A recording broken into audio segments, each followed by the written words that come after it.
کبھی آپ نے سوچا ہے کہ دنیا کا سب سے طاقتور ملک بھی بار بار ایسی جنگوں میں کیوں پھنستا ہے جہاں داخل ہونا تو آسان مگر نکلنا ناممکن ہو جاتا ہے؟ جی ہاں، بات ہو رہی ہے امریکہ کی۔ وہ امریکہ جو خود کو دنیا کا پولیس مین سمجھتا ہے لیکن کئی بار دوسروں کی لڑائی میں کود کر خود ہی پٹ کر نکلتا ہے۔ چلیں تاریخ کے چند ایسے باب کھولتے ہیں جہاں امریکہ نے ہیرو بننے کی کوشش کی مگر زیر ہوا۔ سب سے پہلے بات کر لیتے ہیں ویتنام جنگ کی جو 1955 سے 1975 کے درمیان رہی۔ امریکہ آیا کمیونزم روکنے، کہا ہم دنیا کو بچائیں گے، لیکن ویتنام کے جنگل امریکہ کی ٹیکنالوجی سے نہیں ڈرے۔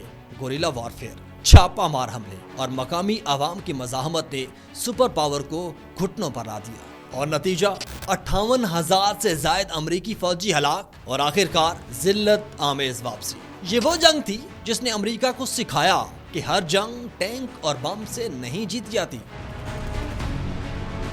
اس کے بعد باری آئی افغانستان کی جو 2001 سے 2021 تک 20 سال جاری رہی۔ 9/11 کے بعد امریکہ غصے میں تھا، داخل ہوا افغانستان میں اور مقصد تھا دہشت گردی کا خاتمہ۔ شروع میں سب ٹھیک لگا لیکن پھر وہی پرانی کہانی، پہاڑ، قبائل اور ایک نہ ختم ہونے والی جنگ۔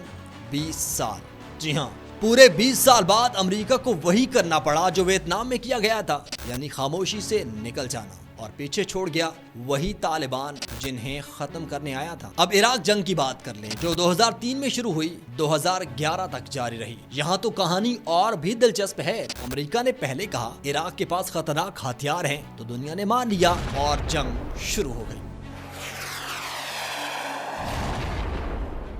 لیکن بعد میں کوئی ہتھیار نہیں ملا، صرف تباہی، لاکھوں جانوں کا ضیاع اور ایک پورا ملک عدم استحکام کا شکار ہوا۔ کچھ لوگ کہتے ہیں کہ یہ جنگ غلط معلومات کی بنیاد پر لڑی گئی۔ معلومات ٹھیک تھیں یا غلط، نقصان تو انسانیت کا ہوا۔ اب شام کی بات کریں تو یہاں امریکہ نے براہ راست جنگ نہیں لڑی مگر دوسروں کو سپورٹ کرنے ضرور میدان میں آیا اور میدان کو گرم بھی رکھا۔ نتیجہ مزید پیچیدگی، مزید خون ریزی اور آج تک مسئلہ حل نہیں ہوا۔ پھر کیا تھا؟ بیچارے لیبیا کی شامت آ گئی۔ امریکہ اور اس کے اتحادی آئے، کہا ہم یہاں جمہوریت لائیں گے، حکومت گر گئی لیکن ملک خانہ جنگی کا شکار ہو گیا۔ یعنی جمہوریت کیا آنا تھی، خانہ جنگی شروع ہوئی اور آج بھی لیبیا سکون کو ترس رہا ہے۔ اور حالیہ ایران اسرائیل امریکہ جنگ، یعنی یہ بھی اسرائیل کی جنگ تھی، امریکہ اس میں کودا، اب بھاگنا چاہ رہا ہے، فیس سیونگ چاہ رہا ہے لیکن بھاگ نہیں پا رہا۔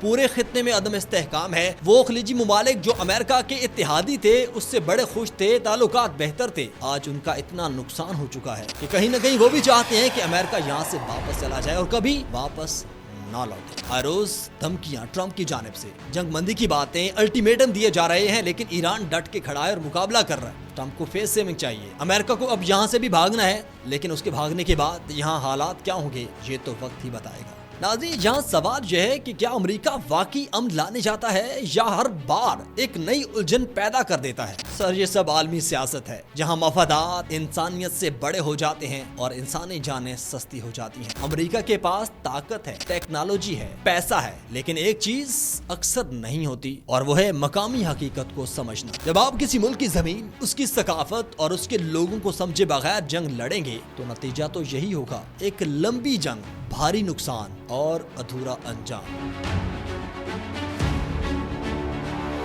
اور اب جو ایران میں ہو رہا ہے وہ سب کے سامنے۔ تو اگلی بار جب آپ سنیں کہ امریکہ کہیں امن قائم کرنے جا رہا ہے تو آپ ایک سوال ضرور کیجیے گا، سر امن یا پھر ایک اور کہانی؟ حالات کس ڈگر پہ جاتے ہیں یہ تو وقت ہی بتائے گا۔ اگلے ولاگ تک مجھے دے اجازت، اللہ حافظ۔